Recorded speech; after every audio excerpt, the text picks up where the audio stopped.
Episode 45 this week, and we're having a conversation with Dave Fish.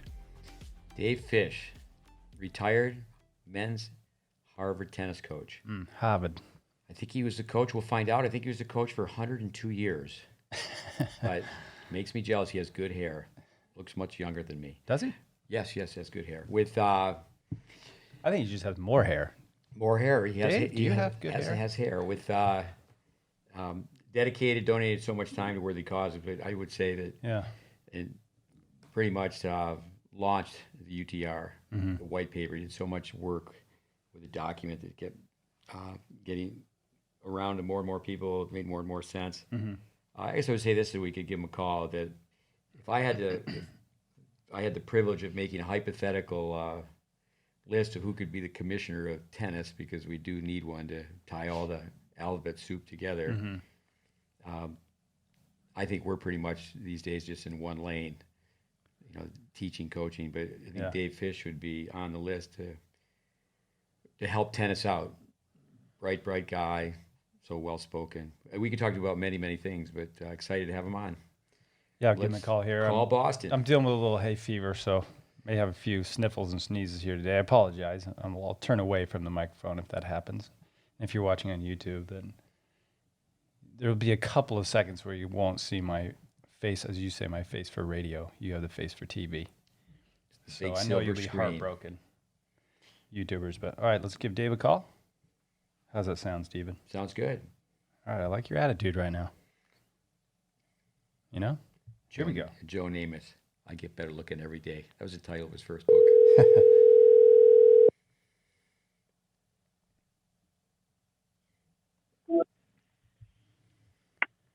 Greetings.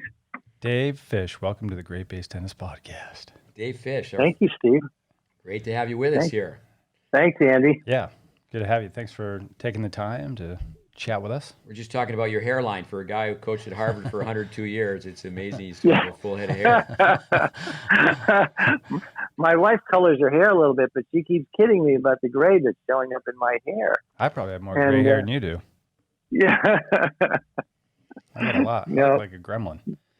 Well, before we ask you how many years you were at Harvard, tell us about your start in tennis. Let's get rolling here. Oh, gosh. My mother grew up playing tennis just informally when she lived in Providence, Rhode Island. And then after my mother and my father had us, they wanted to introduce my brother to tennis because he didn't like sports. And so he hated it. And but literally across the street, the tennis courts were there, and I was crying because my mother thought I was too young. I was probably 8.5 or so. And so I cried until I got to go, and then my brother and I battled a little bit, and I thought he was cheating me, but eventually I fell in love with it and started hitting on the wall at the school across the playground and amused myself for hours. Yeah. And where was that? Where that was in Newton, Massachusetts. Okay. And, the school wall was pretty bad wall, so you had to chase the ball a lot. I remember when someone finally showed me how to hit a serve that you actually take your arm up. You don't just stick your hand up like the frying pan grip. And that was a revelation to me. And I became pretty much self-taught. I just tried to, I was a very good mimic. And so I copied everything good that I could see, and then got some lessons a little bit later, but very different than the experience nowadays where the kids are spoon-fed so much. And I think they become less self-reliant, honestly. Yeah, I grew up playing on a backboard when I first started and did the same thing, mimic. But, of course, you do get some bad habits that way. But these days, you can get so many bad habits just by watching too many YouTube clips and things like that, Oh, gosh, I'm watching TV. Yeah, I'm watching TV, and I'm watching these kids slap the ball around. Yeah. And they can't keep 5 forehands in a row in the court. Yeah. And they're all going for the highlight film. Yeah. And they're just hitting forehands, nothing else. Yeah. Yeah, right. That's right. That's right. Because that's hard enough the way they're trying to do it. So, no, I listen. My hat's off to the work that you guys are doing. So, I'm a great proponent of sort of everybody getting a great start, and so I think what you're doing is just marvelous. And I always think the puzzle for tennis just has this tendency to sort of be so fragmented. how do we pull things together so the kids have a better experience and it becomes more accessible and affordable to a much bigger part of the population. So, yeah. And Steve, you and I have been talking about this for years, but that's our legacy to tennis. And if we just take the tennis boom and try to extract as much value out of it as we can, we will have left it with nothing. Yeah. And I think we have a responsibility to prepare it, to sort of reimagine what would cause a tennis renaissance in the 21st century. With backing up, first of all, I appreciate the kind words about what we're doing with tennis instruction. Squash, you were a squash player as well. You play other sports or just tennis and squash? Yeah, no, I loved hockey. Just loved hockey. But I stopped by about junior high school while I still had my teeth. There you go. And, I loved hockey. It was just so much fun. And so it was pretty natural to relate to tennis. The balance and the stick handling are just such a part of it. So I was kind of a little pudgy little kid, but I had great hands and I could move the ball around. So I'd sit in the center of the court, send the guy running. Did you lose any teeth though? No, I didn't. Oh, no, okay. I played goalie without a mask. And that was when we all promised that we wouldn't lift the puck above the knees. Right. And you can imagine how exciting that got when you're charging down the ice and say, oh, screw that. So I remember I think I busted a cheekbone one time when a puck hit me up in my cheek. And so I had at least some battle scars. I'm like Steve Smith, but my father, it was fun. It's a great sport. My father came to visit one time at prep school I went to in New Hampshire, and I could tell he was a little upset with I didn't have my mouth guard on. That was the definition of an optimist. Is you take your kid to the orthodontist on Friday, and then you sign him up for hockey on Saturday. That's a good definition. Very good. Tell us about Exeter. You went to Exeter. Well, Exeter was, in some ways, it was a blessing for me. I wasn't, back when I was in junior high school, I don't think I was really putting my foot to the pedal on academically. And so I got a chance to restart at Exeter. It was great education, terrifying in many ways because there's so many smart people there. But I also got to avoid some of the hazing that younger students would get because I came in and played number one on the tennis team. So I had a bunch of older guys that kind of looked out for me. I think the prep school experience can be fantastic and it can be tough. Young kids can not be nice to each other. And so I was very grateful that I had a good set of friends and protectors. That's back in the days when it was all boys. Yeah, exactly. We didn't know how to relate to girls at the time. So we had to wait to get to college until we messed up. With, I remember being at Exeter and being so blown away. I was maybe 16 years old and, we're going to play the Exeter team and we're there early and we're watching a game that's going on. And the next thing I know, someone taps my shoulder, let's watch the other game. I go, what are you talking about? And there's 2 rinks in one building. Wow. Wasn't that amazing? I was it was blown away by it. It was like twice a college facility. I mean, it's for 800 students and it's like a little college. When you tell people how many years you worked at Harvard, I say, well, you got to add the Exeter years. I think of Exeter, that's just, to me, that is Harvard. Well, the education was even more personalized there. It's really a remarkable place. And it didn't mean I wasn't unhappy a lot of the time, but I'm ever so grateful for the You must be familiar with the Harkness method? Where the round table. Yeah, and it's been copied a lot of places. Yeah. Yeah, so that's where, when I went to prep school, I remember the history classes, English classes. Of course, the classes were so small, but you just sit around a table, and there was just no bluffing that you read the assignment. Explain that a little bit. Go through that. There's no hiding. No. Yeah. So everybody sat around a big oval table, and you could take your exams right there. These I don't know what they call them. Things would slide out, extensions out of it, and you'd sit there and take your test, just turning sideways in your chair. So the teacher, everybody felt a part of the circle and it could be terrifying if you hadn't done your French lesson or your Latin lesson, and you weren't prepared. So they you were going to oral find out. exams. Then everything was an oral exam. No, it wasn't all. No, you'd have written and oral, but you were sort of on the spot. You couldn't just hide behind, true or false answers or multiple choice. Yeah. Yes, I choose C, and C, if I'm not sure, I'll go. Yeah. Well, Harkness, I don't remember his first name, but he donated money to Exeter only with the idea they had to accept. What he wanted was increase student participation and decrease the teacher's role. So to have it be where you're not just sitting there listening, you got to interact and be able to communicate and raise your hand and contribute to the conversation. Yeah, well, it comes right back to the tennis issue. I was talking to an ITF coach one time, and I said, "What's your impression of American college tennis?" And he thought for a minute. He said, "Well, the coaches are too active, and the players are too passive." Interesting. And that was a pretty good lesson for me because, everybody thinks you can just kind of keep browbeating kids, but in the end, the ones that succeed are the ones that take responsibility. And I look at the kids doing their training on your website, and can you imagine the discipline the kid has to put down his cell phone video game and get on and just start doing push-ups for camera? That's pretty great. Yeah, that's pretty great. So the big question for me is how do we look at tennis overall? And this is maybe diving too deep too quickly, but how do we look at tennis overall and understand that fundamentally it's a competition game that leads us to want to learn to do better rather than an instruction-based game that you finally let someone play after 1,000 lessons.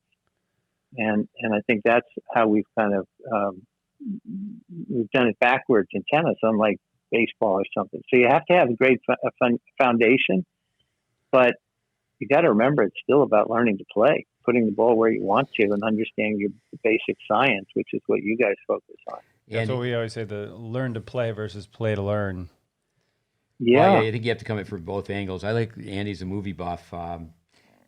Tom Hanks, There's No Crying in Baseball. League of Your Own, I think. Yeah. Are you crying? Yeah, I love that. Are you crying? Yes. But one of the great movies. Yeah. The expression is you'll never hear a kid say, "Do you take baseball?" You take tennis, but you play baseball. Yeah. Backing up to the Harkness method, the round table, more of an open discussion format. Only reason I remember that is Ned Harkness was a hockey coach at Cornell, and that's the method I was interested in. He won at lacrosse. He won at RPI. He won at lacrosse and hockey national championship, and then he did the same thing at Cornell. I don't want to digress into Ned Harkness, but I think tennis still needs a little bit of that too, where it's just so much discipline. Well, we had a coach here today observing, and he was obviously he was like, the fundamental work is great, but boy, he was really blown away by it was just that everybody had a task. All the kids were just kind of doing what they're told. They were on the hustle, on the run, hustling and going from place to place. And he was just like, whoa, how are you doing this basically? So it all starts with the character and just getting kids to focus. Let's go to your college days. Jack Barnaby. Yeah. So we'll circle Jack back to was a giant. but yeah. Yeah. I mean, Jack was a mentor to us all, and I think succeeded for many years because he was so interested in in addition to making tennis and squash simple and understandable, and he had a wonderful eye for diagnosing things. One of the great stories, I remember when I was squash coach, he would sit up in the gallery and I would, be pointing out these errors to our players when I was a young coach. And he'd said, Dave, just a bit of advice. He said, don't try to show them everything they're doing wrong. Look for clusters of errors that repeat themselves. And then don't tell them, go drill them. And it's just common sense wisdom. And I still had people writing to me as of a few years ago. I found Jack Barnaby's little simple racket work made simple or made easy, or racket work the key to tennis or squash. And he just wrote simple things for basics. He didn't get into the advanced stuff, but lots of people used it as a tool to get into tennis and learn fundamentals and enjoy something for a lifetime. So he was a giant. And he also was one of the people that finally got through a certification program in the USPTA, the U.S. Pro Tennis Association. And of course, like anything else, they couldn't pass with their membership, who voted on it, until they promised to grandfather every existing member. So nobody really wanted to be accountable for what they knew. They just wanted to belong to the organization. Right. So they had to, but they realized that 20 years hence, if you really wanted to upgrade the quality of the membership and the teaching in the United States, you had to do it. So my hat's off to him. So I always looked at him as a real leader in the game, and someone who contributed mightily to the future of the game. His books were well written, and so it was a wonderful example for me as I tried to figure out what kind of coach I wanted to be. Are those books still available? I don't think so. I think they'd be looked at as quite sort of out of date now, especially while that kid is learning to hit that forehand, 5 times into the back fence. we have at least one in our library. I remember listening to him in New York City. He was like a permanent fixture at the National Tennis Futures Conference. He was in New York, absolutely at the Roosevelt. That's right. Yeah. No, he had some great stories about that. One time he had to share the podium chair a presentation with Dennis Vandermeer. And of course, Dennis was, shall we say, clung mightily to the time and was hardly going to let Jack get a word in edgewise. So I think they just about got into a battle, as Jack said. Finally had to move right in and just sort of take over his part. Yeah. But those are the greats. That's when Vic Braden was out there and making us all laugh ourselves silly and tell us wisdom at the same time. Yeah. And that's what's so interesting, is that so many people don't understand the history that has gone into this sport being where it is now. We always talk about sorry to interrupt, the Einstein quote: "If you don't know the history of your subject, you don't know your subject." Yeah.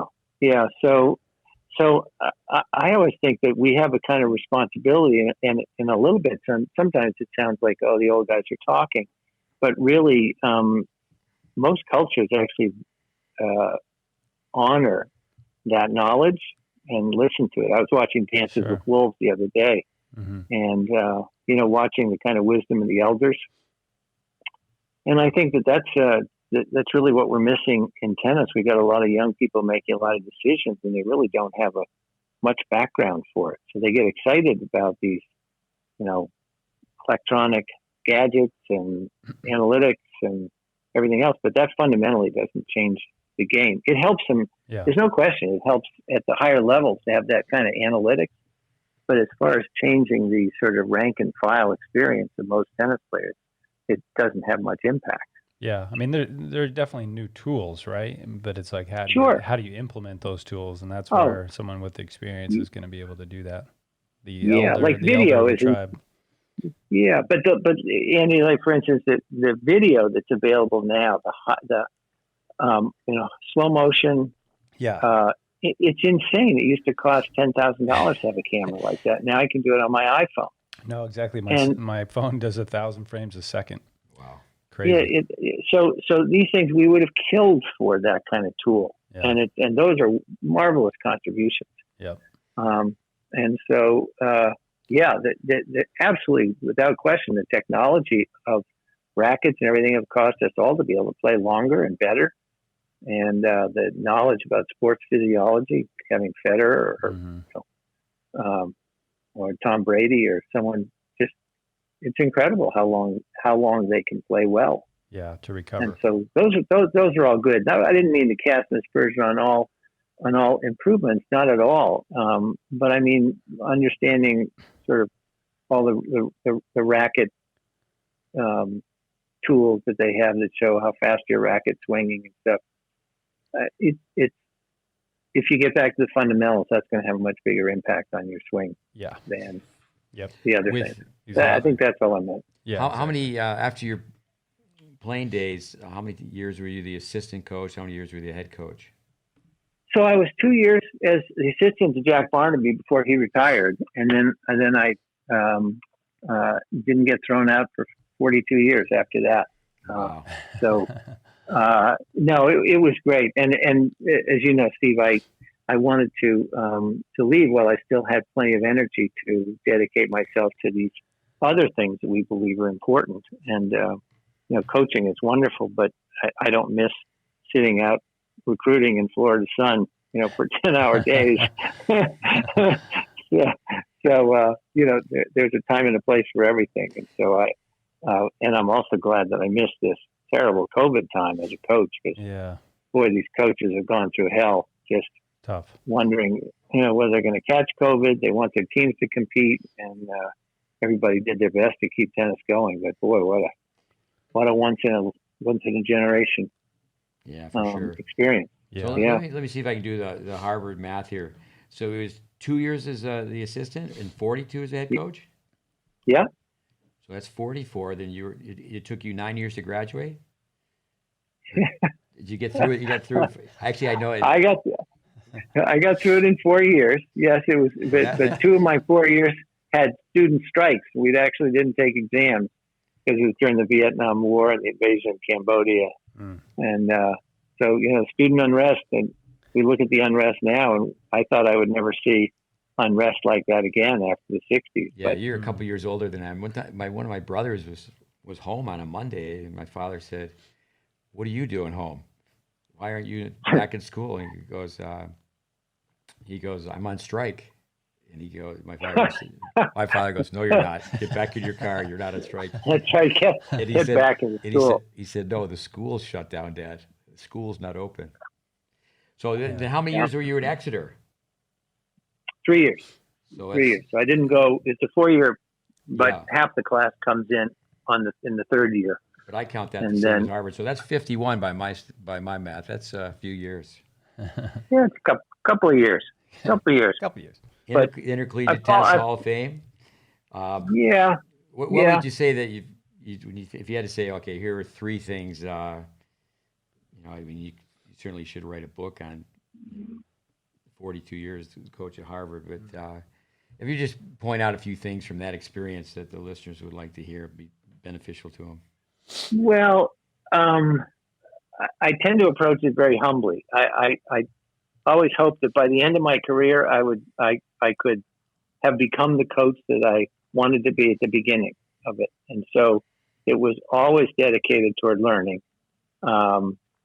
It was always trying to learn from other people who had experiences in the game that I couldn't possibly have had, and to continue to broaden and try things with my players in a way that would always keep them engaged and keep it feeling fresh, and yet still be fundamentally sound. And as Jack Barnaby always said when asked, what's your system? He said, well, I don't have a system. Every individual is different. And so while there's a science of hitting and the way we play, etc., it's always a different window that you're trying to find in someone's mind. Right. And, sometimes you try 2 windows and they don't open. And then you try the third one and the guy says, well, why didn't you tell me that right off? Yeah, exactly. Why don't you tell me that $10,000 ago? Yeah. That's right. Stupid me. Right. Yeah. It is a science, but at the end, it's an inexact science because it's played by people. Yeah, exactly. So that's what keeps it fresh. And so he always said, look, Dave, you're not teaching the same forehand every day. You're teaching a different person every day. And so you have to understand your fundamentals in order to apply them differently to different people. And that was always really good wisdom, because then I think our team was known as having very strong character and discipline and all the things that could be what you have in common, but would still be a place where people could be individual and quirky without having to fit into a Jello mold. Yeah. And everybody be the same way. And Yeah, you have to coach according to your personality too. Well, you were such a young coach. When Jack Barnaby retired, did he stay in the Boston area and mentor you? He did, but he was very, very respectful. He it was interesting because once he disappeared, he didn't pop up until I asked him to come in to lunch, and then he'd be in a heartbeat. And then 3 years out, I asked him if he would come back and train a women's squash coach, because our women's team was Title IX was coming in, and we just weren't getting the quality that we wanted, and so I kind of felt that he had a little time on his hands. So he said, "Well, Dave, I don't know. Let me go home and talk to Shussie, his wife." And about 15 minutes later, he called me saying, "I'd be delighted to." And so he came in, and he was the wise old owl for another, 76, another 10 years or so. And he'd sit up in the squash galleries smoking and commenting, and we had great wisdom around. It was hard to, but he never. It was not like living in his shadow the whole time. He was just wonderful, and he just loved being around people, and the people loved talking to him, and you had to provide enough people around to listen to his stories again and again. So the stories of your graduates. That's another volume. 2, 3, 4, 5, 6. Yeah, well, it is, Steve, but it's like starting out. You often joke about the people that want to be third base coaches. Well, by the time a kid gets to Harvard, he's pretty damn good to start with. And so, humbly speaking, yes, I hope I have an impact on those guys, and yes, I believe I did have an impact on those guys, as did my assistant and all the whole support team around him. But boy, we certainly started off with some awfully talented kids that have gone on to, many of whom have gone on to do really, really great things that I'm very proud of. And as they should, because they're given so many opportunities and privileges to have that kind of education, that you certainly hope they will turn around and look at it as something that they do for others. You get back to Exeter, but we had the Latin motto for Exeter was non sibi, which means not for yourself. And sort of always looking at things is, why do we have these skills? Is it just for self-aggrandizement, or is it so that we're prepared to help solve things for other people? Right. And really, that's what you guys are dedicated to, and have always done it. And so I think that's the measure of what we do. Are we contributing to the benefit and growth of other people? I really tire of the conversations on the GOAT, the greatest of all time. But in saying that, I know. you must be asked, like, okay, what was what your top 5 teams? Like, say the one with James Blake and Thomas Blake. I know John Dorn was on that team. Yep. You had some really good teams. Can you tell us a little bit about how did James Blake? Why did he end up being 4 in the world? Wow. Well, there's certain people that just, you put them in an environment and you watch them go to work, and pretty soon they're at the kind of top of that environment. And so it was really Mats Wilander who, when James was about 16, started practicing with him, because his junior pro, Brian Barker, who's very, very savvy and really good person, said to James, when James was such a hotshot, that, I said, "James, look, you're far and away the best kid we have in our junior clinic." He said, "There are 2 ways this can go. Either you're going to act like a jerk because you're better than everybody and spoil my clinic, or you're going to be an incredible leader." And he said, "So if you choose the latter, I happen to play golf with Mats Wilander frequently, and I'll arrange for you to play with him occasionally." So you can imagine how that came out. Yeah. And Mats was the one who said, this kid really has something extra. And he had a weapon. Never was a great volleyer. But boy, he have a forehand, and he could move like lightning. And he was powerful. But I've told this story many times. But when his older brother was like 6'5". Yeah, he's and big. So, and huge serve until we called him, naturally enough, Tommy Gun, Thomas Blake. Mm-hmm. And so when James was this little 15-year-old, 14-year-old, pencil thin kid, not very tall, we started calling him Squirt Gun.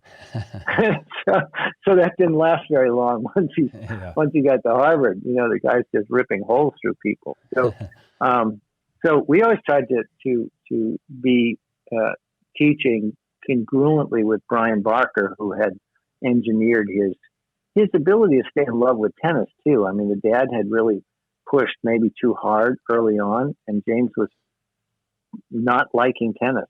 And Brian was wise enough and candid enough with the dad to say, look, if you keep pushing like this, he's going to hate this game. And the dad, in his wisdom, backed off, and James fell in love with it again. And what age was that, roughly? Probably 12, something like that. I think. Yeah. I don't know exactly. Maybe James wrote about it in his book, but Brian was a kind of a player whisperer. He sort of intuited what players needed to hear, which was very valuable to me in my coaching. Brian had played number 5 or 6, I think 6 at University of South Carolina, and the coach didn't understand. Brian was winning all his matches. The coach didn't understand the enormous pressure that Brian felt playing, being expected to win every time. And so Brian was very empathetic about what it's like to be in different positions on a college team. And we had many good conversations when James and Tommy were there. I learned a lot from just his intuitive sense of dealing with people. I remember you telling me I remember you telling me the story where Brian would never tell him, well, this guy's better than you from the baseline. It was just... Yeah, well, Brian had a way to provide what I heard from a psychologist one time called wiggle room.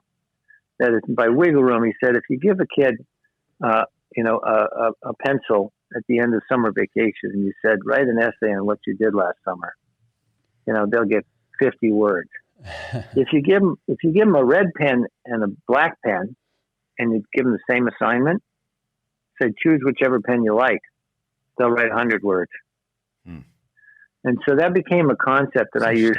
Give kids a wiggle room over the things that don't matter, so that on the things that do matter, you can put your foot down. And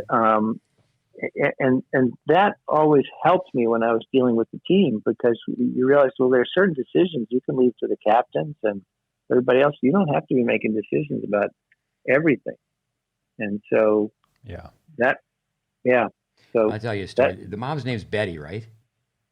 Yes. Betty Blake. So Colin Lee's from England. Betty Blake's from England. And Colin Lee, I met him when I worked with Welby Van Horn, so many years ago. And, he's come to visit many, many times. And so, he's my age, and we're driving this minivan. And I said, okay, tell us about the Blake brothers.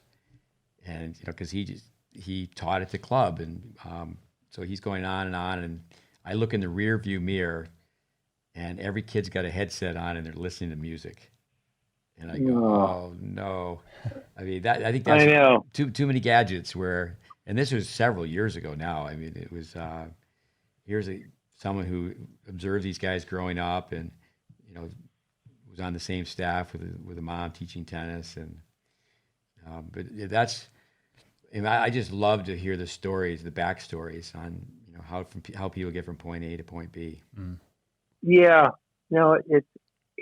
it's very interesting. So all those things were helpful. And James was a little bit of a firebrand in that he would get really steamed up if someone would make a bad call or something. But then he would turn on the afterburners. It was like the Batmobile, and just.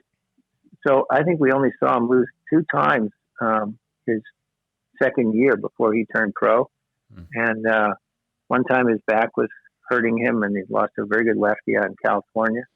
And I think he only lost in the finals of the NCAAs to a guy that was just in better shape for playing, in hot southern climate.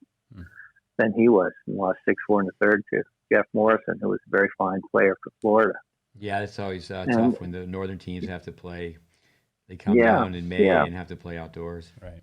Yeah, but in the end, it all comes out in the wash. You know, you learn to play. Our guys learn to play indoors well, and we got a good part of the pro tennis season is played indoors. So they have to do the whole thing. The clay court season is one of the most fun things for me to watch on Tennis Channel. And now grass is fun to watch too because it's so different. And you see different styles work, and it's such an interesting sport. It can be played so many different ways. What I was going to ask you with James, did he know coming in that, hey, this is the plan, I want to play 1 or 2 years and then I want to go pro, or was it kind of, let's see how it goes? I think the plan was, his parents were always so focused on education. Mm-hmm. And of course, so we had a leg up because Tommy was already at Harvard and doing well and enjoying it. Yeah. But I think the plan, as he started showing more of that real stuff, his coach said, look, James, there's no sense in doing it now. If you get to the place where you're the best in college and you've got someone who's going to offer you enough guarantees that you could come back and pay for your education, right. If it doesn't work out, many times over, then you think about it. Yeah. But until then, don't worry about it. And so he came in the first year, I think was like top 10 in the country, and then won the big tournaments and was All-American as a doubles partner, won the national indoors, and just had a great career. And so by that time, it would have been, I think, silly for him to stay in college at that point. Because to me, it was like stapling a leaf back on a tree when the leaf had already fallen off the tree. Wouldn't have made sense. Yeah. With, I know you and I have talked about 2 points over and over again, making tennis less expensive as far as learning to play, and also less expensive as far as playing. With, it was a privilege for us to be part of your tennis camp for many years.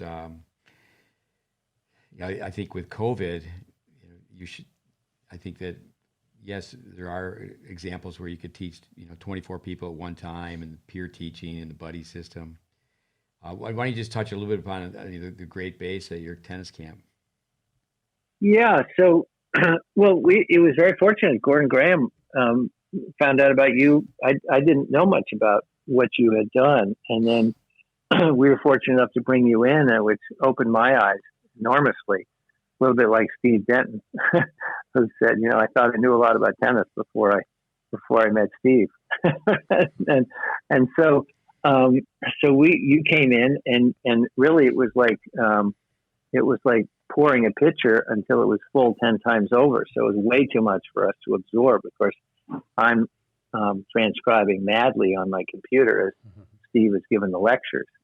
And but what I loved about it was the peer teaching. Is that it was a simple sort of word picture method that, I remember, I think I might have sent you a video of a 13 or 14-year-old kid. He's very bright, but after a couple of weeks at the camp, he was coming in and he could run the class and show the strokes beautifully. And we had Teaching Tuesday where we would videotape the counselors every Tuesday on a different stroke, and until they could really.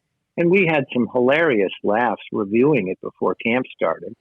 And the kids that didn't prepare would get outed, and they'd have to go back and do it again. But everybody learned, and it was good humor. So it adapted to peer teaching. It was something that the younger kids could share. We did the stroke tournaments a lot of times at the end of classes.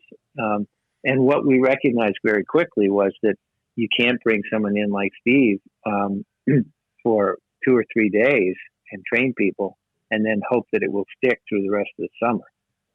People will always go back to what they know. So Steve, you were kind enough to work with us year after year to have someone who you had trained come up and be our tennis director for the summer, which just we started watching the quality of the teaching just go up and up and up, and the satisfaction of the campers go up and up and up, because instead of teaching every kid a different thing depending on, this is the way I play, every kid's getting a standard language and a standard fundamentals to it, which was enormous. And I still have people come up to me with, were with me 20 years ago, and they say, Coach, I was at your camp. And it's really fun. So I was very grateful for the chance to know you through that. And I also I also felt that while you had the capacity to teach endlessly, not everybody could always sit in the stands that long and absorb that much. So I said, Steve, get it out digitally, because there's marvelous things now, and start to talk to a broader audience, because this is the kind of wisdom that we have to capture in the game. People have, if we're going to make the game accessible and affordable, the high quality instruction has to be available for everybody. It's like, Steve, I'm sure you and I have talked about this, but the Khan Academy, KHAN Academy, funded by the Gates Foundation, is just, the whole idea is to make knowledge and teaching, good teaching, available to everybody. Yeah. Well, I think we owe it to tennis to make that possible, in the same way that, a 13-year-old girl in South Korea can learn a perfect golf swing, on video without ever being on a golf course. Well, we can do things like that. We haven't figured out all the kinks and how to make it easier and stickier for things.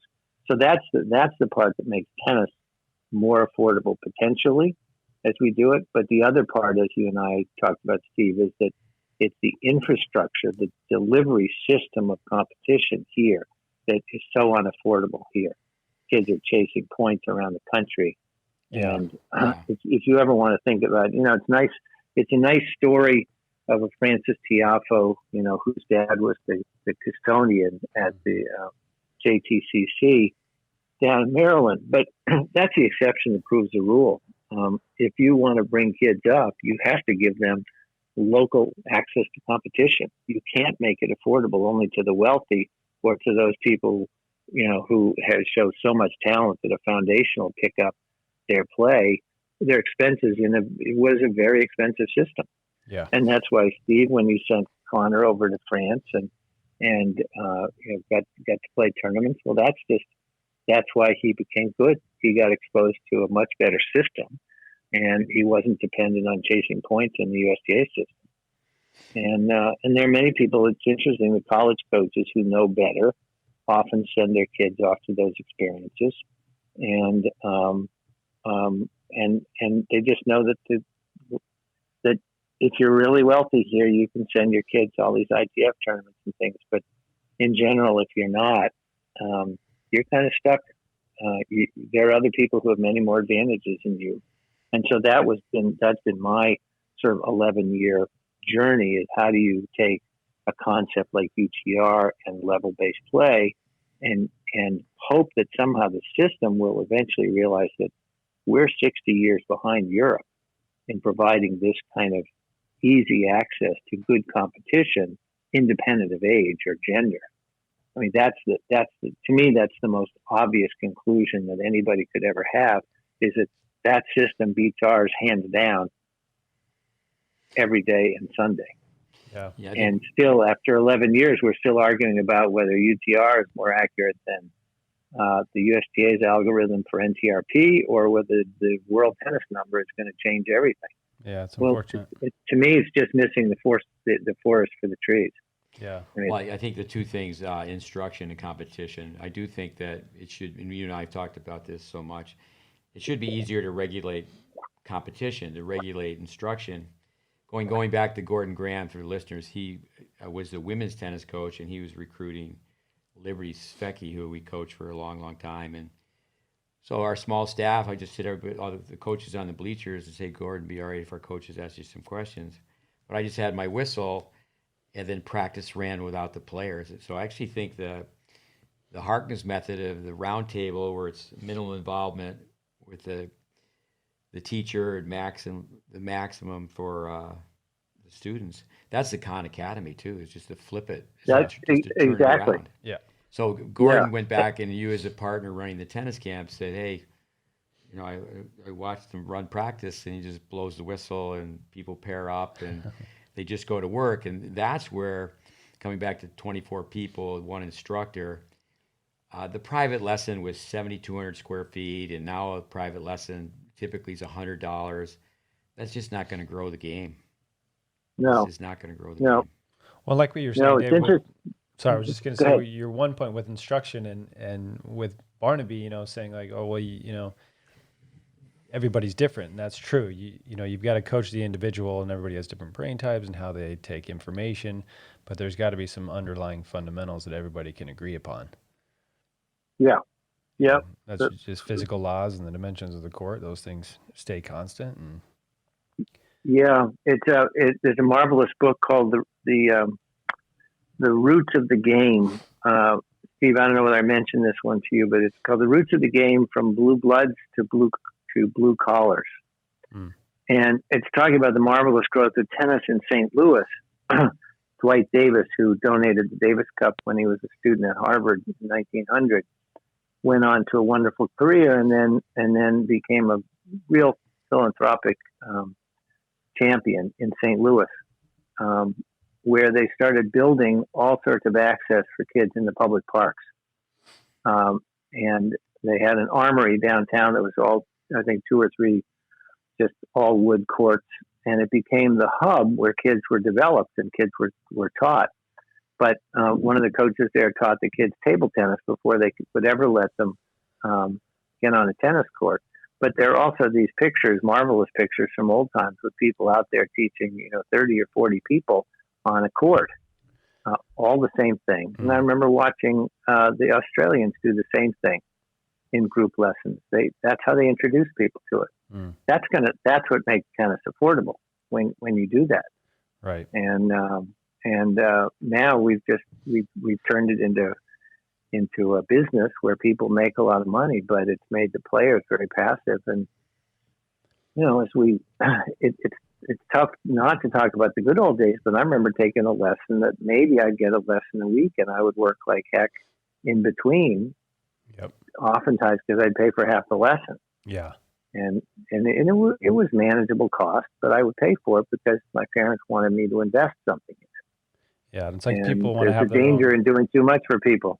Yeah. I was going to say people like to have their own car versus take the train, Yeah. They like to have that individual time as well, or they get used to that, spoiled to it, whatever you want to say. But to go back to St. Louis and Dwight Davis, actually one of our students, great guy, Carl Walker, he's from St. Louis, and he taught at the Dwight Davis Park for a long time, still teaching in St. Louis. Bill Price is the one who would go out and pick out a Chuck McKinley who won Wimbledon the first time he played it.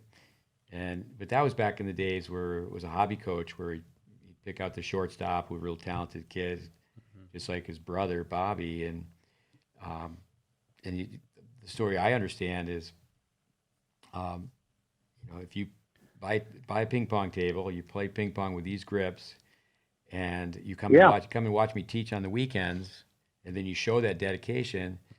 And then that was just a matter of coaching for free, but it wasn't where the kids were programmed out. It's very much like someone playing the piano today. You take one lesson a week and then you practice. Yeah. Yeah, that's right. And Chuck's dad was a plumber. I mean, they were truly trying to create opportunities for kids that came from backgrounds that might otherwise get in trouble. Right. And it was a city mission to give opportunities for these kids. And as you and I have talked about, Steve and Andy, probably the same thing, is that we look at our NJTL programs, but boy, it's so tough to succeed in tennis. There are a few great programs around the country, but most of them are just struggling to put little rackets in the kids' hands, but really don't have superior instruction. And so you're basically, I hate to say it, but a lot of it boils down to if you can help them with their reading and stuff, all that's great.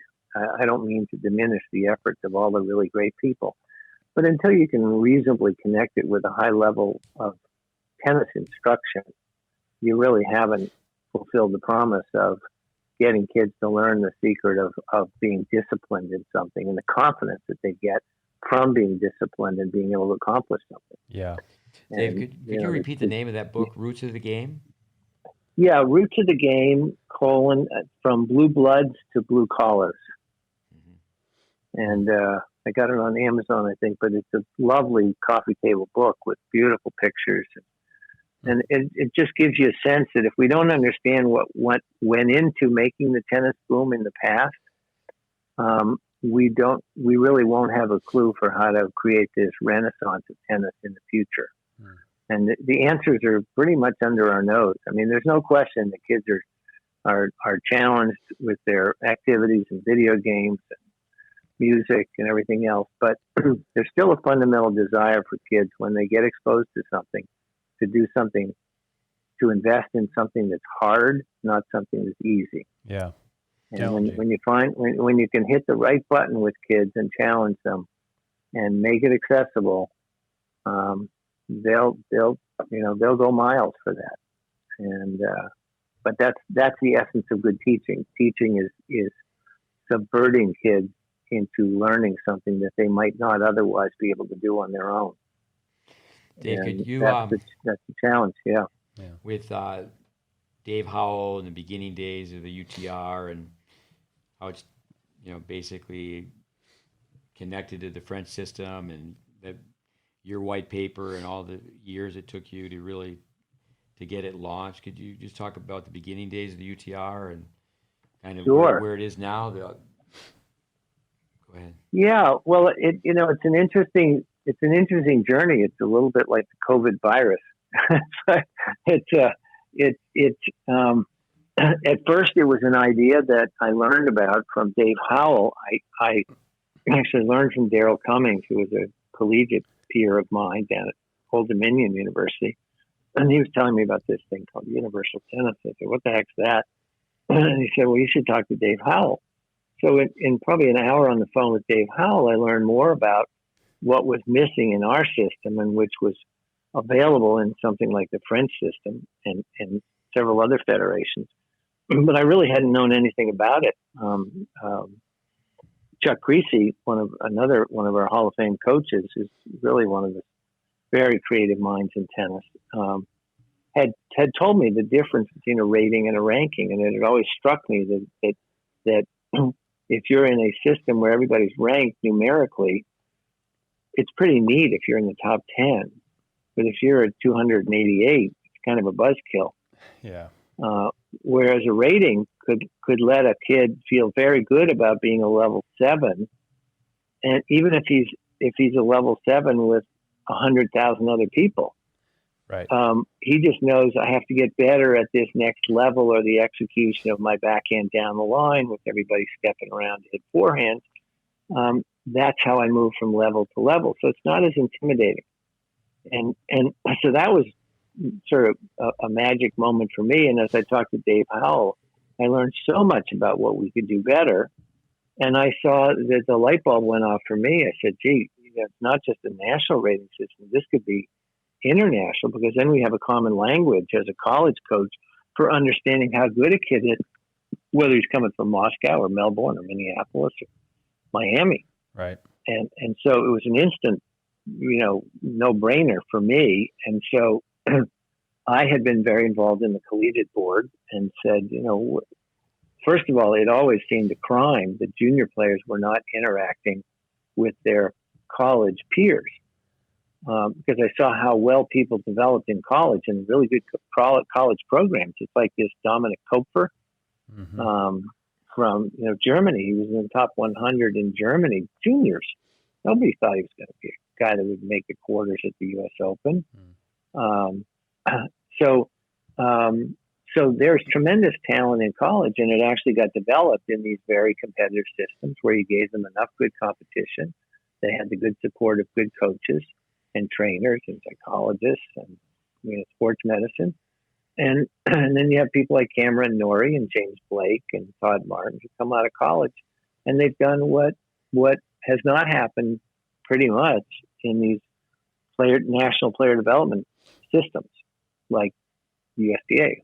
Sorry to say, but there's been a tremendous amount of money spent, and that's never been where players come from. They come from these small programs where they develop an individual relationship, a good relationship with their coach who believes in them, even when they may not believe in themselves, and gives them the right fundamentals. And that's really where development comes from, whether it's a small academy or it's Steve Smith's academy or whatever it is. It's not a national program.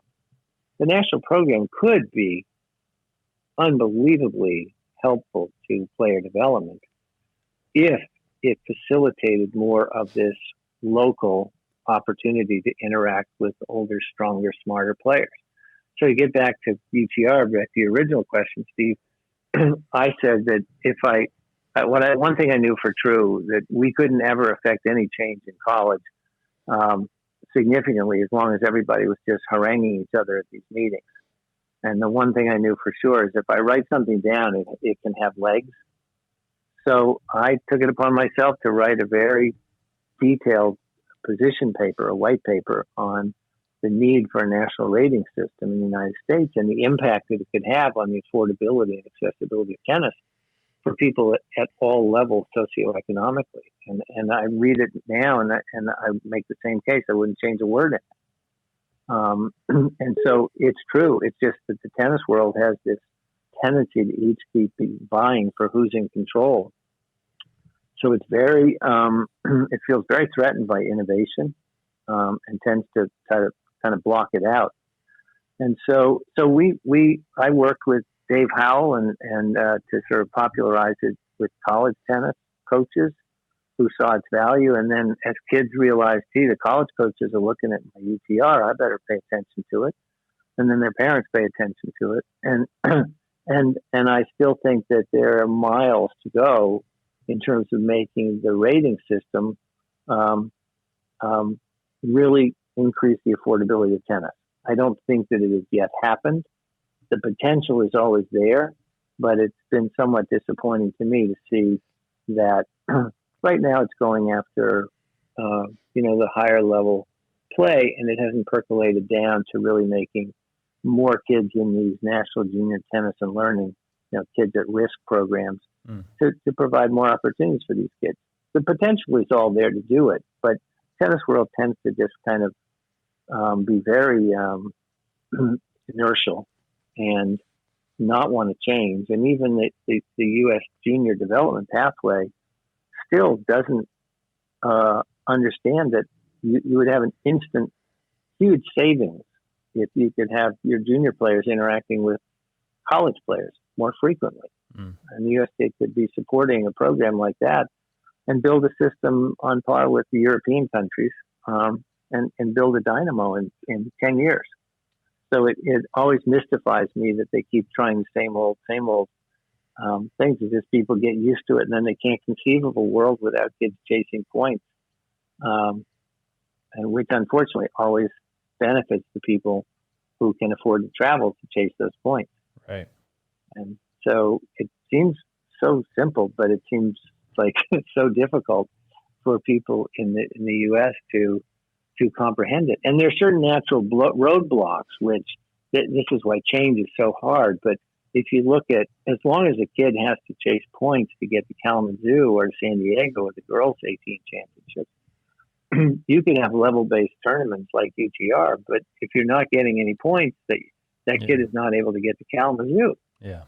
And so their only choice is to go play ITF tournaments, which again are expensive. Yeah. And the kids are still chasing points in another system. Yeah, exactly. And it's still a one and done system. So there's just so many people who are hurt by not being able to afford this system that I decided to leave UTR a year ago, just to get back to this original mission, because I think the original mission is still what made UTR so compelling to so many people.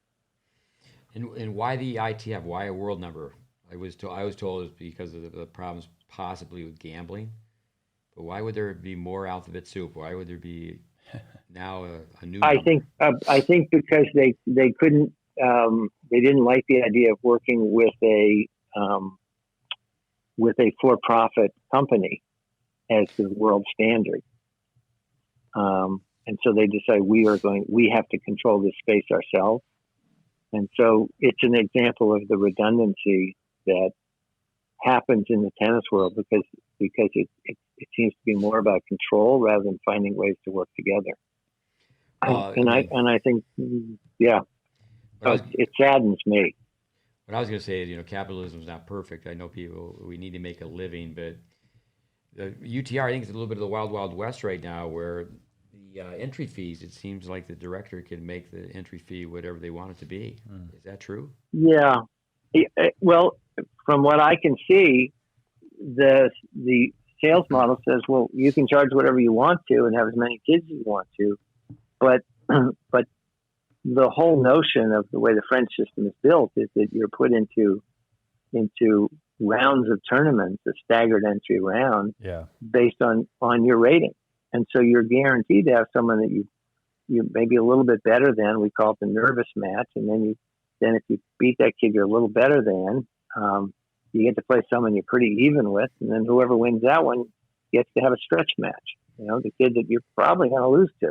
Yeah. And if you don't, if you're a rising junior, now you've got this rocket launcher for your career because you keep getting matches to the level you need it. And these UTR tournaments, unfortunately, you've got some wonderful people who are running very high quality level-based events according to what the original vision was.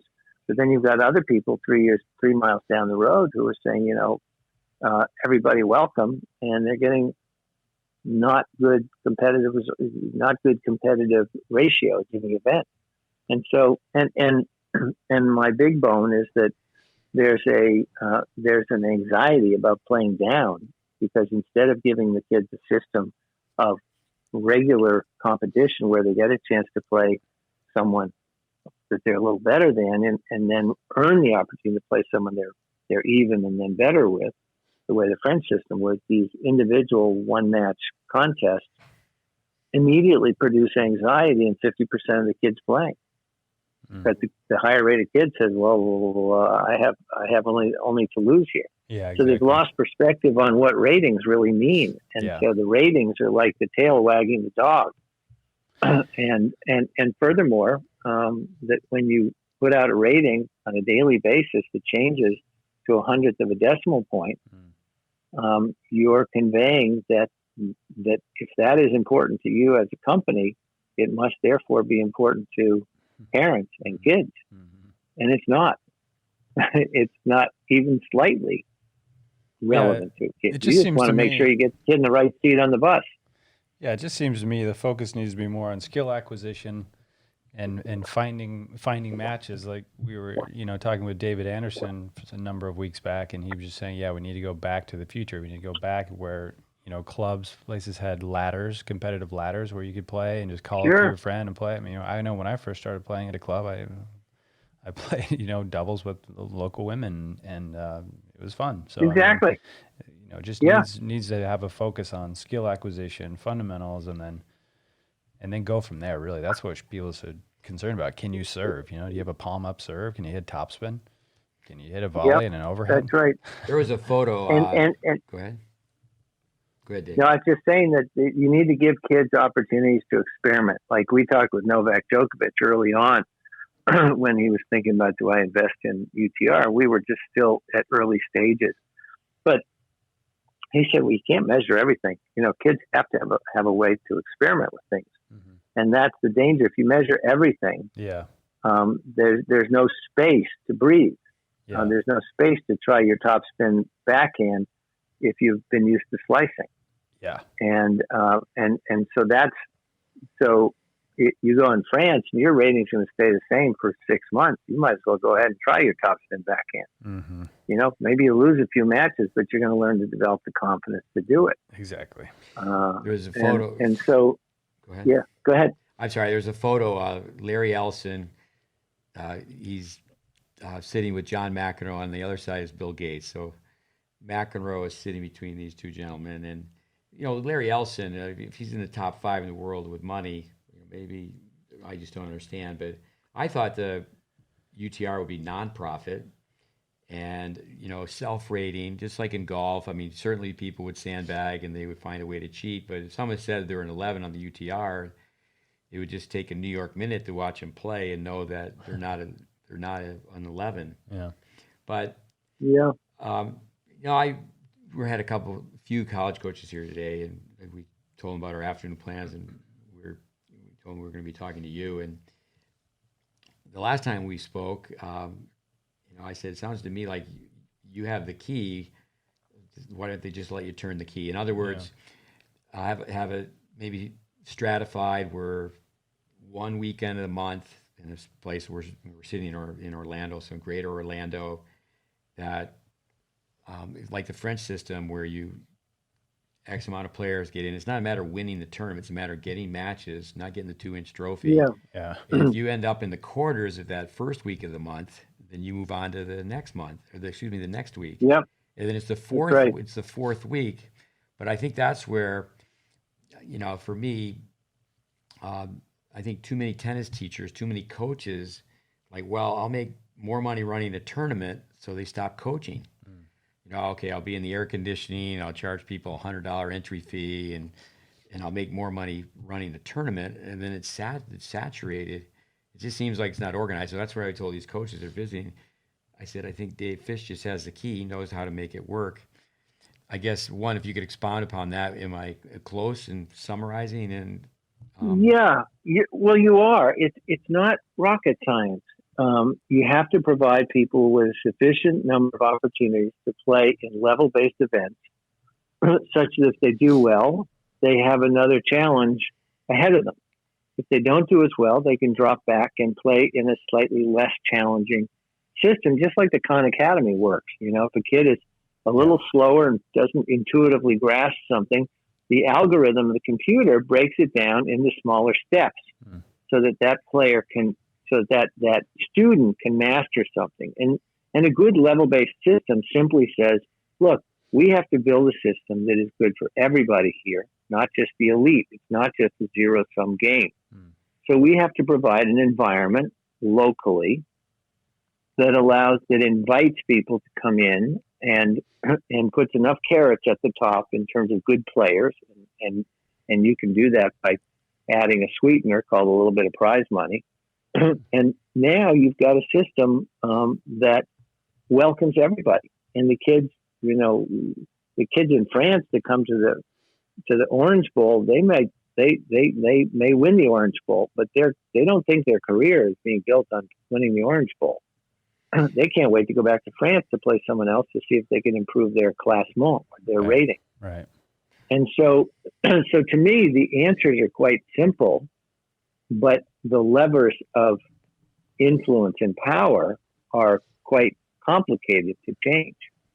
And so that's really the inertial energy, and the people on the committees who are making the decisions are often coming in, for 2-year terms. And so the people making the decisions really don't have the background to understand the big picture. And so I've tried to always paint, here's what the macro picture looks like.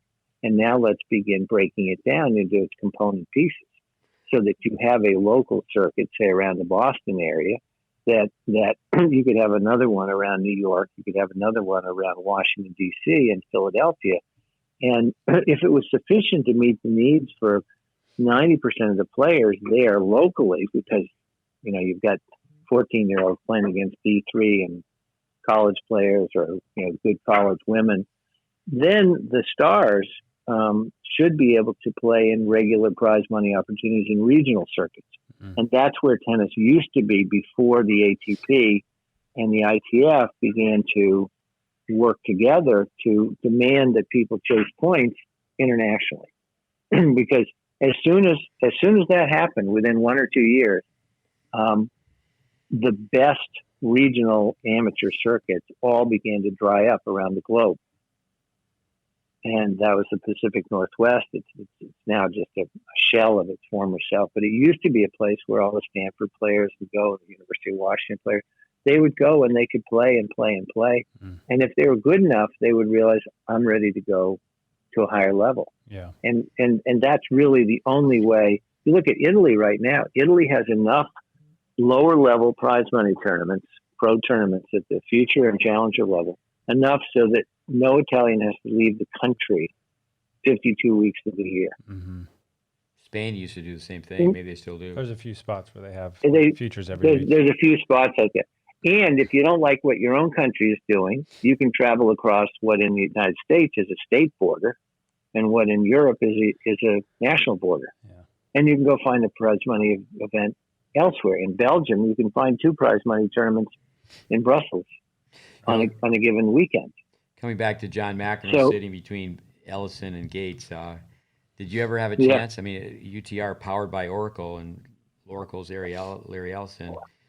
When you were with the UTR and you dedicated so much time to launching it, did you ever get a chance to just sit down and say, oh, I mean, why weren't people listening to you? Maybe that's not even the right question, but did you ever have a conversation? I think I was never invited into those level of conversation once the ownership changed. They had a board meeting every week in Hawaii on a private island, right? Yeah. No, nice. I think egos are big in tennis, whether it's the ITF, whether it's UTR, so it's very hard to get a reasoned conversation going, because it usually ends up being about, we're all for growing the game as long as we control it. And I think that's the fundamental flaw, is that as long as people are trying to figure out control, they're not willing to work together. Well, then also you said, even just that there's a bottom line too.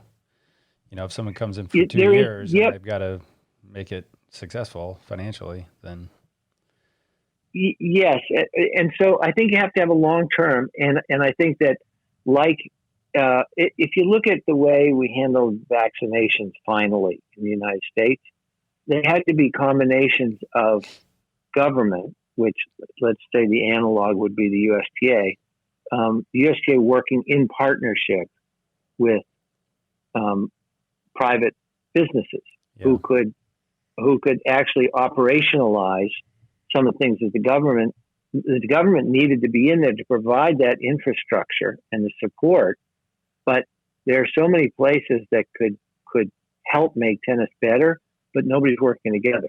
Right. And I always had hoped that before UTR changed ownership, that we would be able to work with the USTA. And we were even told that right about that time, the ITF was ready to work with us to white label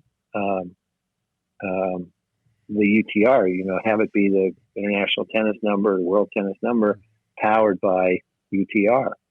And that would have been a great example for a private-public partnership, where we would have worked to continue to improve the algorithm so that it met the conditions that needed to be in place to preserve privacy and accuracy and to help all countries. Well, that would have been a major contribution, but instead it kind of veered off.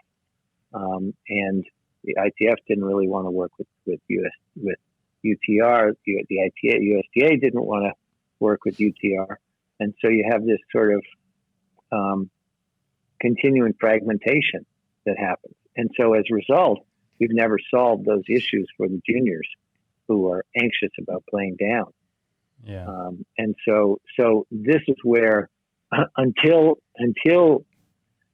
let's back up for just a second. No section will ever voluntarily and enthusiastically experiment in level-based play as long as National is saying you can't get to Kalamazoo unless you have the points of chasing at the national clay courts, the national hard courts, national team championships. See, until that system changes, that becomes a significant dam that is blocking the water from flowing. Kids are not going to be able to develop locally as long as that's the existing reward system.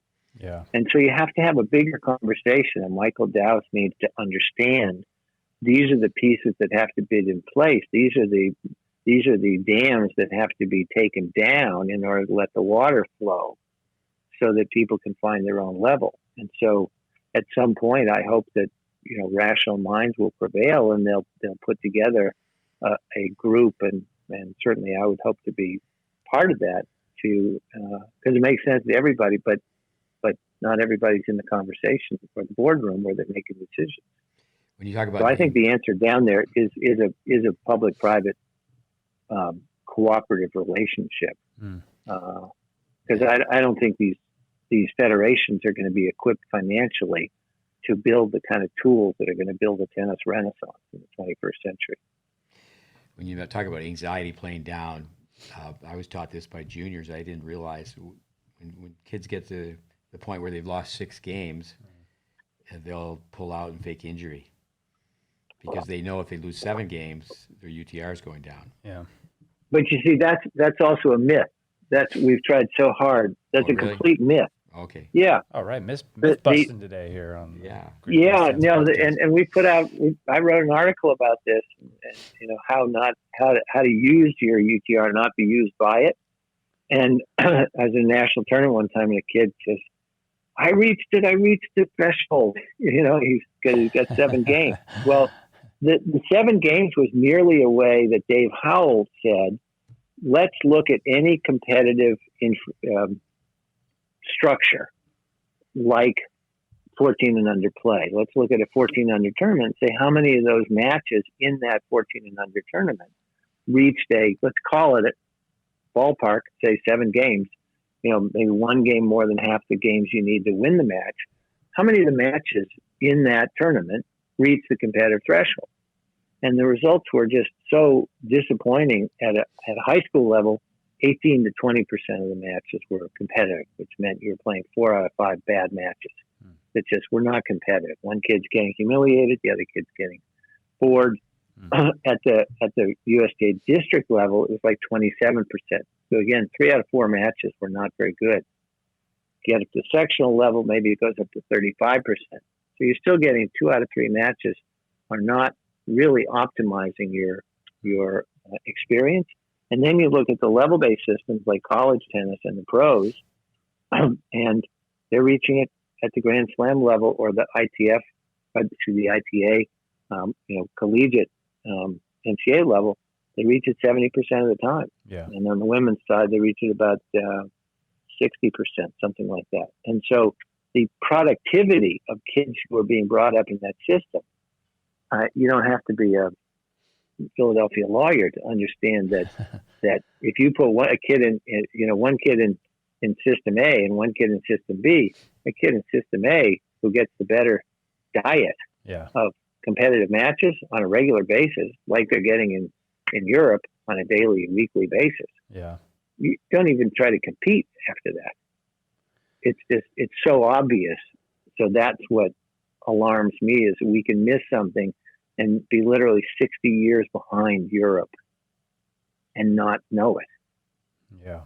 And still be trying to build big tennis centers where you fly everybody in at great expense and hope that somehow you're going to produce champions. Well, nobody can afford the system, and it doesn't give you a very good meal. Yeah. Right. It's like a restaurant. If you failed to please everybody so many percentage of the time, why would you keep that restaurant in business? David, with ownership, I mean, I'm in the dark. What was the change in ownership with the UTR? Well, we got it to a certain. I was kind of responsible, spearheaded that raising a couple $1 million for UTR, and that let us sufficiently prove. That's when Bruce Waschek came in as the CEO, and but in the end, there was not enough money without raising more to. And UTR had a kind of a lot of people with their fingers in it originally because it was a group of 7 or 8 people. So it was a very complicated group to work with to move forward. And investors, of course, wanted some guarantee that there was stability and order to a progression. And at that point, we had a lot of sort of disagreements. And so Mark Leshley had been advising and was a really good partner for helping us sort of sort things out. But had his own vision for the way UTR could and should be, and has decided to sort of take it in a direction he believed was right. He's one of your former players, correct? Yeah. Very smart guy, and was able to sort of rescue it, but I think in his own way has not been able to build the relationships with the existing powers like the ITF and USTA that would be required to really have a transformative impact on tennis. So it's very widely known. Everybody knows about it, but I think the real challenge now is that if they're concentrating on just these pro tournaments, that's not really fundamentally changing access to tennis. And so it's disappointing for me to have it focused on that. And it's a little bit like COVID. They're variants. Some of them are less dangerous than others.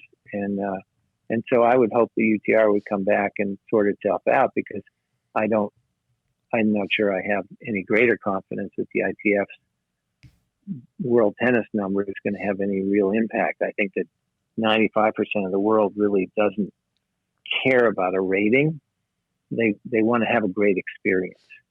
And I think that tennis has become very transactional instead of relationship oriented. And the reason that people came to events in the past is whether they win or lose, they had a great time. Yeah. And we sort of made it a business. And during the tennis boom, a lot of people made a lot of money off it, but it was kind of extractive in its model. And even people who built very successful tennis academies know that it's based on taking a lot of money from people, and it really hasn't put back the value yet. It's too fragmented now. So I'm still, my mission is still to say, look, the vision is still right in front of us. The tools, the resources that the USDA have are phenomenal, but they need to be better directed. And our hope with our company now as a consulting company is to help show people how to take advantage of the real benefits of level-based play as a way of bringing communities back together, bring high school players into contact with college players, into contact with recreational players, so that they have a sense of being involved in something larger than themselves. And that's really where the tennis boom was. Tennis was happening in all the public parks, public courts. And it wasn't, the USDA was the beneficiary of the tennis boom. They weren't the cause of it. Right. And so we have to go back to the causes. What causes those things to happen? And these events, these great events that we all used to love, were what kept drawing people back to the game. I have one more question on the UTR. I'll go back to Andy and I. Our number one mentor is the late Vic Braden. On the upside, Vic used to call me observer's observer. On the downside, the king of sarcasm. In the ITF, I refer to that as idiots traveling foolishly. You got a kid who's a 9.5 and they're traveling internationally to play ITF tournaments. But a lot of people have been told, well, you want to be a pro, you got to play ITFs. You want to be a college player, you play UTS or USTA. So people are misinformed. But coming back to my sarcasm, paid hit. I don't know anything about it. I just heard it, got a general idea of the UTR's paid hit. And I said, I thought that was something that the mafia did. What is a paid hit? I envision a mother of a 12-year-old calling the mother of a 16-year-old, and the 12-year-old's a 6-7 UTR, and the 15-year-old's a 9-10 UTR, and they're going to actually exchange fees. Am I even close? A veto. I think that's the notion behind it. So and it's not completely foolishness. In fairness, it's so if you're a touring pro, and these guys don't have two nickels to rub together, and they can go home and teach lessons for a little while, or they could rent themselves out as a hitting partner. And a lot of people do. The player that can't afford to go on the tour takes along a 17-year-old kid, and the parent pays his way the hotels and everything else, and it enables those pros to keep going. Yeah, no, I can see that where that's a positive for sure. Yeah, we've seen that happen, but and if you had a level-based play environment, Steve, that wouldn't be as necessary. You see, the beauty of level-based play is that on Monday night at Harvard, I could be saying, look, we're going to invite the 12 kids who are in a range from 9 to 10 UTR. And you're going to come and play matches with each other. And I'm going to throw in a couple of college players as sweeteners who may not get to play regularly in our matches. And they're good enough to beat these kids. So now all of a sudden you've created this kind of training opportunity on a regular basis that another club could do for another bandwidth of kids on a regular basis. Once you do that, you have the village working together to raise the child, not allowing the child to just grow up in the streets on his own. And that to me is the whole collaborative model. But until the USTA really understands the economy and the enormous savings that can happen, they can't even start to move in that direction. So our efforts now with our Breakpoint Associates is to be working with local groups to implement or operationalize that potential for level-based play in a way that gives everybody a great experience, that makes them all feel welcome, included, and to build in additional activities that are so welcoming that even if you're not playing in the main tournament, you're saying, boy, that was fun. I can't wait to go back. So we're looking at things like, I don't know, have you guys heard of Spec Tennis? Mm-hmm. SPEC? I think it's a marvelous game because it's played on a pickleball court. So you can find a pickleball court anywhere. And it's played with an orange dot ball, and it's played with a paddle. And I can hit every stroke that I can hit in tennis. And so it's like big table tennis or little tennis. And so to me, it's a kind of ideal bridge sport rather than this obsession with red, orange, and green and different balls and how complicated that's made the sport to teach and to play. I think the kids would be really well served if they could just learn to hit through a ball, which with a paddle, it's an extension of your hand. You can learn all the good techniques, but it's less intimidating than a big tennis court. No, I want to come back to that point. But one thing going back to sparring partners, going back to sarcasm is in boxing, the sparring partner wears a helmet and mouth guard and they don't say anything. And granted, there's many things that a sparring partner can teach, but unfortunately, they start talking about technique. Yeah, that's what I was going to say. And then it becomes the blind leading the blind, and that's where it does circle back to instruction. Can we agree that the tennis court's a rectangle? Can we agree that water runs downhill? Can we agree that there's a ready position? And really what we're doing with GreatBase curriculum is carrying the torch of tennis teachers from the past. And we don't need to pigeonhole ourselves and say, well, we're just for little kid tennis, but there's no substitute for good beginnings. But I think that's where, it just seems like more and more people are reinventing the forehand and nothing but the forehand. What goes on the internet is just, it needs to be regulated. There needs to be, consumer knowledge and product knowledge, and certainly, like you said, private, public, the governing body of tennis in this country or the federations around the world. We're such an individualist society, but to get people, we say on the same page, but they're even from the same book. Yeah. Same line. I despair a little bit over that, Steve, because, with the internet, look what it does politically. Like, people can say anything they want to. Yeah. And depending on what you get exposed to. So as a society, we're struggling with that in general, and tennis is just a victim of it. And certainly a certain amount of openness is good to innovation. If we look historically at innovations like the tiebreak and World Team Tennis or the ATP or the WTA, they all were breakaway groups that the existing federations basically said, if you do this, you're in trouble, and we're not going to sanction this. And so innovation has always come from outside, but you're talking about standards, and just common knowledge, which has been the campaign that you've been waging for years and years. Right. And it's a lonely campaign because were you to say the USTA to adopt it, you'd have 1,000 voices saying, well, I have a right to be heard too. I have a great system too. And so I think efforts like yours simply have to be mission driven and help the kids you can.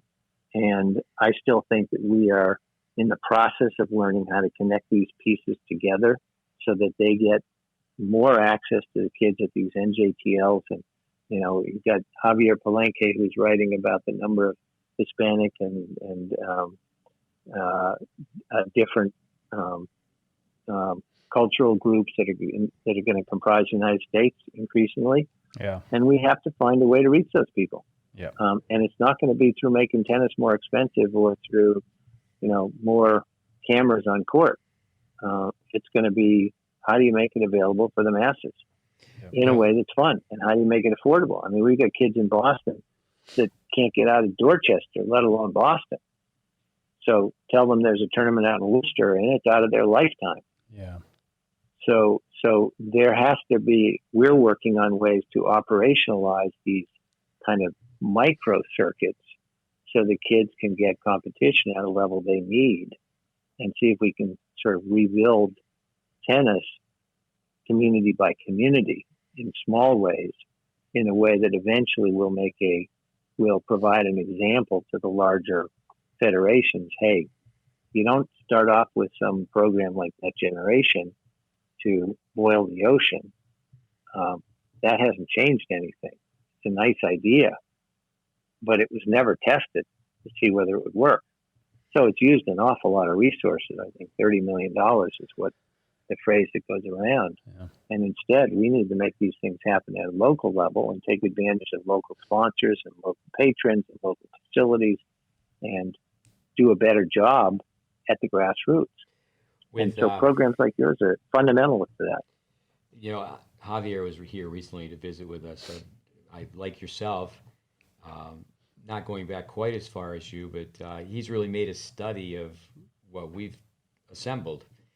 And with Andy and his wife Leo here over the last year and a half, I do think we're making inroads where people, maybe now they think of it as, using our name in third person, Andy and Steve stuff. But for years it was like, well, that's Steve Smith stuff.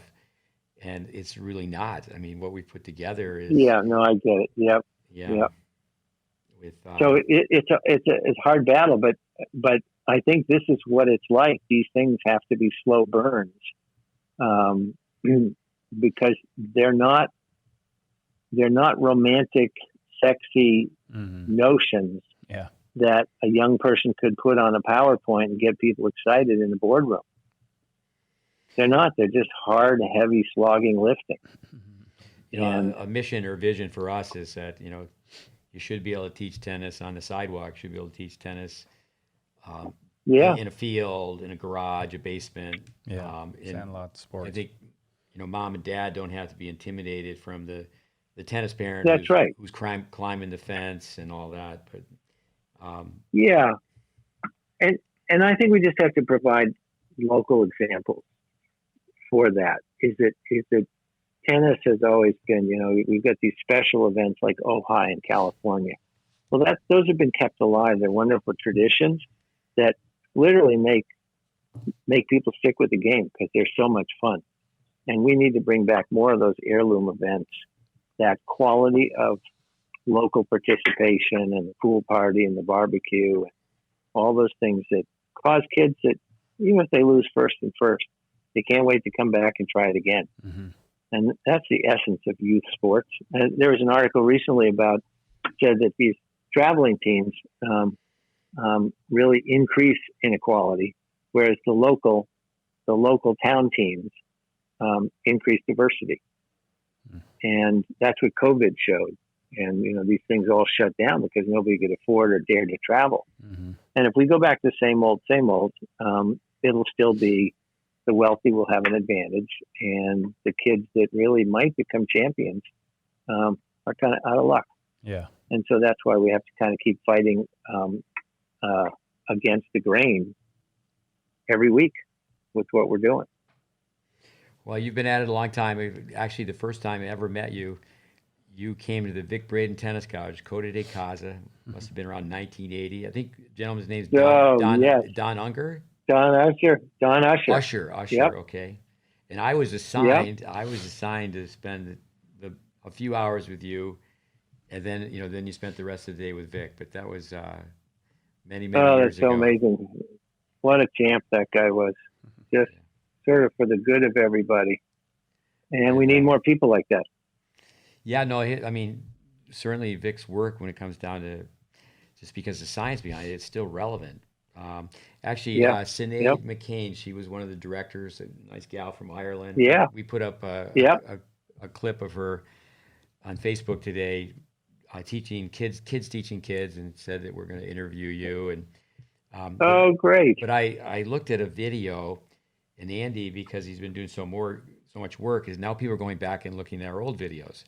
So I read some of the comments, and she's teaching these kids to hit forehands and backhand, or it's just the forehand actually.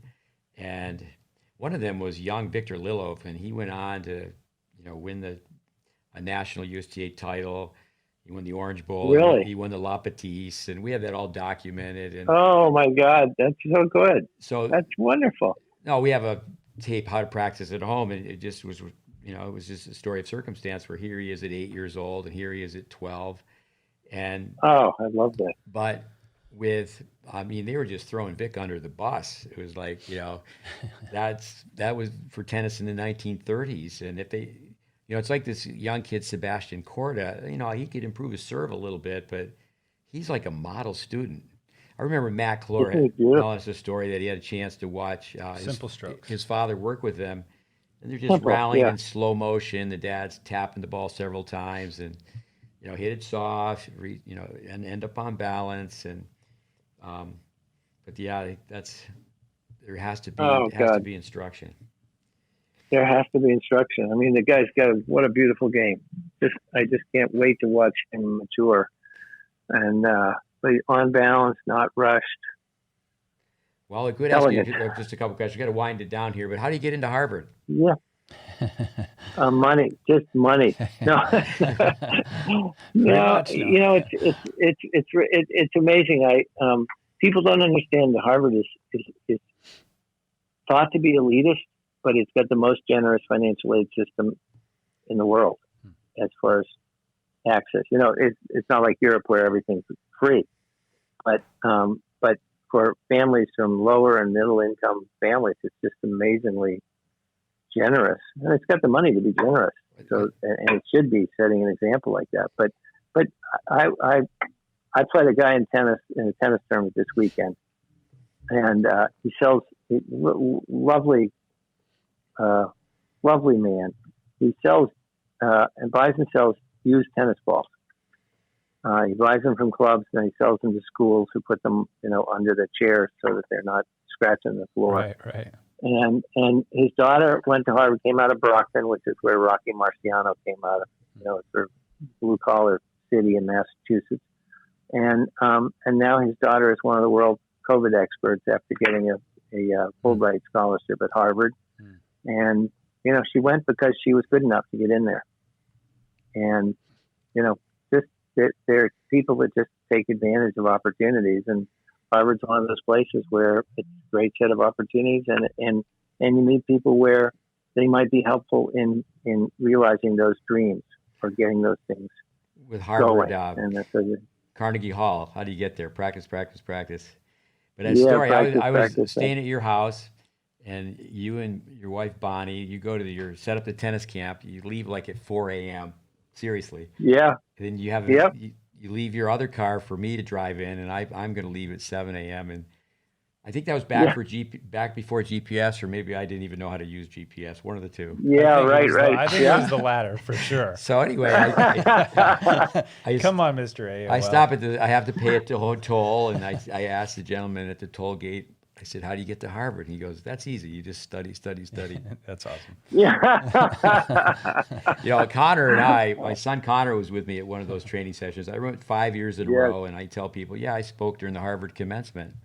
Yeah, I spoke to like 30, I spoke to like 35 tennis instructors, but I spoke during the Harvard commencement. So Connor was helping me out, and I'm lecturing, and we're in this one building, and it's where the indoor track, and he's sound asleep during my lecture on the pole vault. Of course. The foam pad where the pole vaulters land, and I told it was Connor helping me teach. I said, Connor, these SOBs, they wouldn't let you and me, they wouldn't let us in.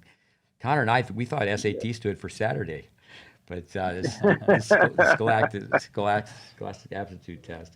But when we introduced you in the beginning, David, I said if I made and I had put this on a post that if I made a hypothetical list, if I was allowed to make a hypothetical list, who could be the commissioner of tennis? I mean, we'd be confident enough, grassroots level instruction. We'd throw our name in the hat for that. I mean, at least that lane, that department, but. I know John McEnroe has some fun with it and says tennis needs a commissioner to connect all these different organizations. You said a key word. I mean, 2 words that work together. But I guess to sign off, I mean, I think you could be commissioner of tennis. I mean, I do think it comes down to instruction being less costly and level play being less costly. But for our listeners, I mean, how would you want to sign off? It's been great to talk to you. Yeah, well, Steve, I love what you're doing, and hats off to both of you for being so mission driven and doing so much good for the game. But to me, this is where, and I don't want to get too political about it, but I think that Biden has come in with a message that is talking to everyone. Right from the beginning, he said, "I'm not just the president of one color or not." He said, "Someone has to come in and say, look, how do we pull these resources in together so that they work for the benefit of all? And let's really do an analytics, be hard-nosed about it and say, how can we reduce the cost of participation? How can we make good instruction available to more people?" And if I were the USTA, I would honestly work like a venture capital firm. I would say, let's invest in 20 great ideas, each of which will take a small amount relative to what the USDA has to spend. Mm-hmm. And then, and if 2 of those ideas hit, you've got a gold mine. Yeah. All good for tennis. And that's what a venture capitalist does. They say, look, I know that 18 are going to fail. Yeah. And so your effort, our effort, those should all be something that are funded so that they don't have to be bought by someone who has ownership and control, but they should be allowed to flourish on their own in the same way that we've probably talked, there's a concept called skunk works. When you get a giant bureaucracy, it's very hard to be innovative. Mm. And so skunk works is something that is built separately in a different building that is free of the red tape that constrains the growth of this large bureaucracy. And skunk work is what tennis needs. We need to be the R&D branch of tennis and continue to provide ways for the big company, the mothership, to invest more sensibly, better for the long-term interests of everybody, not just for the people in the president's box. And unfortunately, people put in a lot of years being volunteers, and so you don't get a lot of new ideas because nobody wants to rock the boat when they're moving up the ladder. And so that's why innovation historically has never come through the national body. It's always come from outside the national body. So it's time to recognize that truth and begin to partner with those people who are making things happen outside, but make it possible for more of those ideas to flourish. Well, to be politically correct, I would never tell anybody that I once heard you say that's where good ideas go to die. I mean, I think that's just a great line. With yes, well, like what we have 9 acres of land. It's 5.5 miles from the national campus, and we're basically we just have a small site. One of our coaches said it's basically going to be a stage for tennis education, and just trying to show people, okay, this is how you can do it on your own. This is how you could work with your kid in their backyard. We were talking to a coach just today from France, who's saying that in France, this is what they're doing now. They're investing, the governing bodies investing in the private sector more and more. They're recognizing that. Yep. Hey, well, these guys are doing good work right here. It's going to be a lot cheaper for us to give them $10,000 than it is to pay a coach or whoever, another for employee. Sure. Well, it's all survival. We need to go to the grocery store. So the USTA has 100 tennis courts. I would never have voted to spend all that money on one zip code, but it's there, and they do a lot. They do a lot of great things with events, and we trained all these coaches over the years, and they send us players to do video work and such. But I think sometimes from a business standpoint, and I'm certainly not a businessman, but you got to cut your losses. Like say for the USTA player development, like well, maybe we just need to drop the program, and then it's like, well, you say that and you get everybody mad at you because then 40 really nice people are going to lose their job. But they could be repositioned, but I think they really have to. That's that term, great base. Who can argue with young people having a great base? And if we put more emphasis on education, where it isn't rocket science to have your racket go around a beach ball. I mean, you want the ball to spin in a circular fashion. The swing needs to go in a circular fashion. It's not. Yeah. It's not rocket science. Yeah, but you gotta flip it and roll it and snag it and lap. But you have to remember who's making the decisions, and when people are making the decisions who don't have the expertise to make those decisions, you're going to get some committee decisions where it's just going to be a democracy where everybody's going to have a voice and it's going to come out vanilla. Yeah. Well, that's true. I think on our side of it, you need an architect, but also you need somebody who can pound nails straight. And I do think that too many people have made decisions on tennis teaching that they haven't taught a tennis lesson in decades. Right. No carpenters. Yeah. Yeah. No, there's some very gifted coaches in that group, but they're people who are given the top national players when they haven't developed players themselves. And that's just foolishness. To hire a guy who may not have made it on the pro tour and say, well, he's going to come back and teach these kids. Well, that doesn't work.